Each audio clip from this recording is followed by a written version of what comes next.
Hugo, bueno, se cumplen 80 años este año del Colegio Francisco Rabetti. Usted, bueno, un nombre que lleva allí en la historia de este colegio. ¿Qué significó esta institución para usted? Bueno, si bien ya hace casi 20 años que me he jubilado en la Escuela Rabetti, quiero decir, ¿no es cierto?, de que yo participé de la misma durante 34 años. O sea que no es poco dentro de una institución. Y fueron momentos muy especiales porque en aquella época conseguimos el edificio en el cual funciona hoy día, ya que anteriormente estábamos prácticamente de prestado en otros colegios como la Núñez o el Colegio Iturraspe, ¿no es cierto?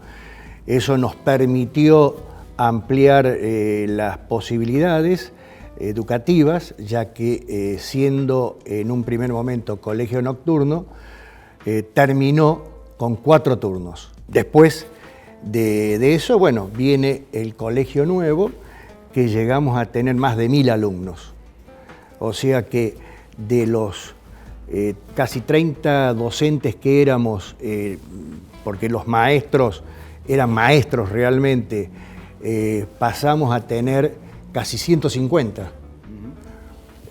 Hablando de todo, personal administrativo, docente, todo, ¿no es cierto?, directivo. Y casi 1000 alumnos. Hugo Rosso, bueno, era sinónimo de autoridad, pero no de autoritarismo, a decir de los propios alumnos. ¿Cómo se construía diariamente ese vínculo con los alumnos?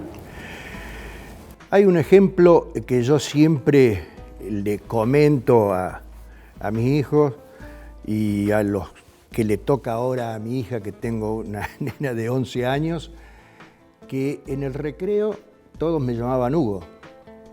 Tocaba el recreo, era Rosso. Es decir, el solo hecho que parece nada, para ellos les significaba mucho. Es decir, sabían que tenían que actuar como corresponde. No significa que antes, o diciéndome Hugo, no actuaran, digamos, con el debido respeto.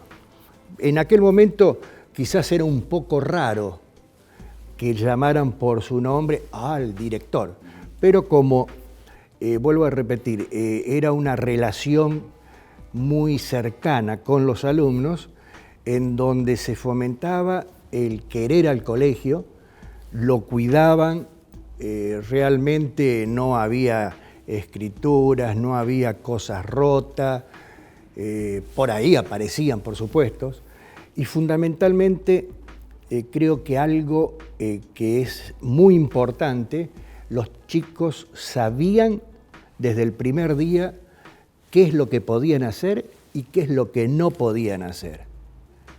Claro, hay una cuestión, ¿no es cierto?, donde el alumno llega a cualquier escuela, en cualquier lugar, con una carga muy fuerte del entorno que él tiene también, ¿no es cierto?, que se relaciona un poco con esto que estamos hablando ahora. En este momento, bueno, hay muchos temas que influyen sobre las familias, sobre los alumnos, que va desde cuestiones económicas, algunas sociales y otras llegamos a cuestiones de adicciones muy fuertes en gente muy joven. ¿Se daba algo de esto en aquel tiempo en la escuela, en la Escuela Rabetti? No, era otro, es decir, siempre les digo, si yo tuviera que estar en este momento, me parece que no podría adecuarme a esta situación. Nada, pero absolutamente nada que ver. Es decir, el tema de adicciones, hubo casos, pero puede ser uno, a lo mejor, o dos, o tres en todo el tiempo. Que sí, el problema era comentárselo a los padres y que era muy difícil que lo aceptaran en un primer momento. El problema económico prácticamente, si bien existía, no había problema en el colegio porque nosotros teníamos guardarropa, teníamos feria de libros, en donde teníamos aparte biblioteca donde se le entregaban los libros, fotocopiadora donde aquellos que no podían sacar fotocopia se les entregaba, es decir, un poco lo que estabas mencionando. La contención era bastante fuerte. Por eso digo, incluso no solamente teníamos la posibilidad de contener a los alumnos, sino a muchos chicos también del barrio.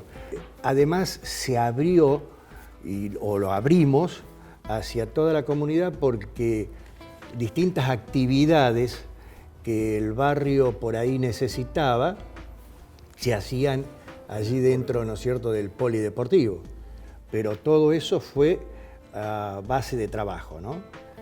Locro, rifa, una cooperadora que trabajaba permanentemente, así que se cobraba una cuota que era mínima, mensual. De ahí viene también el nombre del polideportivo, ¿no es cierto?, en homenaje a la persona que trabajó tanto. También, lugar, exactamente, ¿no? Ismael Garola, exactamente.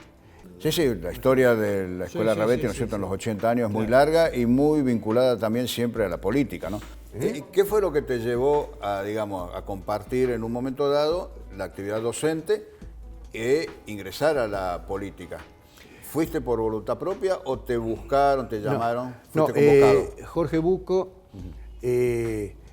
había sido alumno mío y me había hablado para que entrara como concejal. Directamente le había dicho que no me interesaba la política. No, pero yo quiero que vos estés en la lista. Bueno, perfecto, le digo, pero bien abajo. Yo te voy a acompañar, compartía las ideas, por supuesto, de él, pero no quería estar directamente metido. Era concejal número 8. Si ganaba, entraban 6. Resulta que un concejal fallece, otro concejal se va al Ejecutivo y ahí tuve que entrar como concejal, que jamás me había imaginado que podría haber llegado. Sí. Esto le planteó cierta dualidad en su momento como docente y director. Usted, fue director y concejal en San Francisco. ¿Cómo, en la escuela, cuál era, digamos, su...? No, la relación era exactamente lo mismo porque jamás hablé de cuál era mi posición política, pero jamás. ¿Por decisión personal o había alguna bajada? No, por decisión personal. Lo que sí me sirvió, por ejemplo, el colegio en la parte política. ¿Por qué? Porque muchas cosas que yo había implementado en el colegio, lo llevé al consejo. Cuando yo ingreso como regente en el colegio, renuncio a las horas. No pido licencia. Cuando entro como director, que ya renuncio como regente y menos horas cátedras podía tener, las renuncio. Y me decían la inspectora, pero ¿y si no te gusta? No, si yo doy el paso es porque ya sé lo que voy a hacer. Y en la política exactamente lo mismo.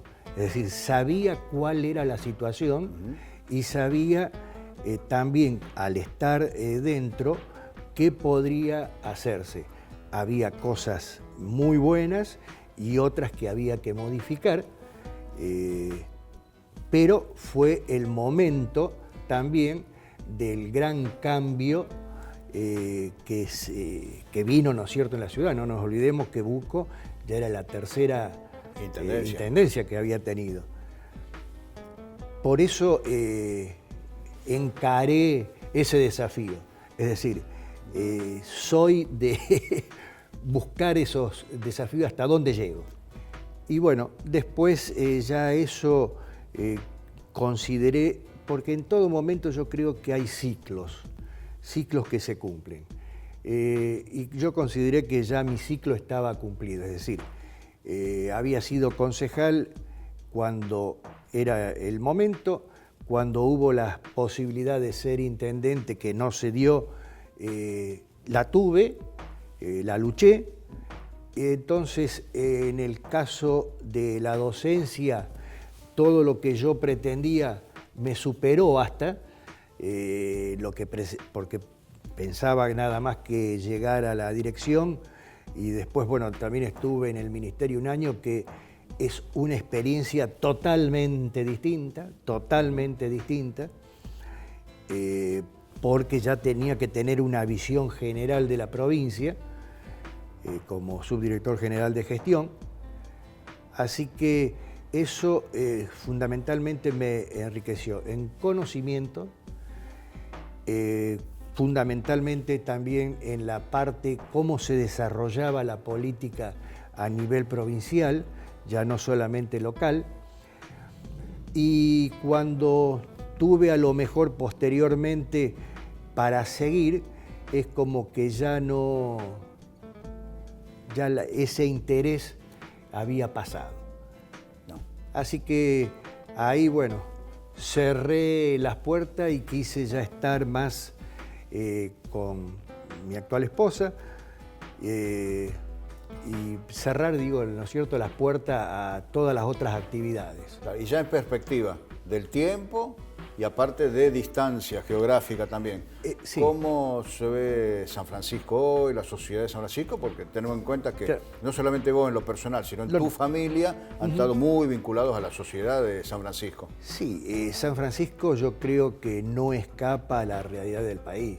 Es decir, en este momento hay una situación bastante difícil, que no creo que sea...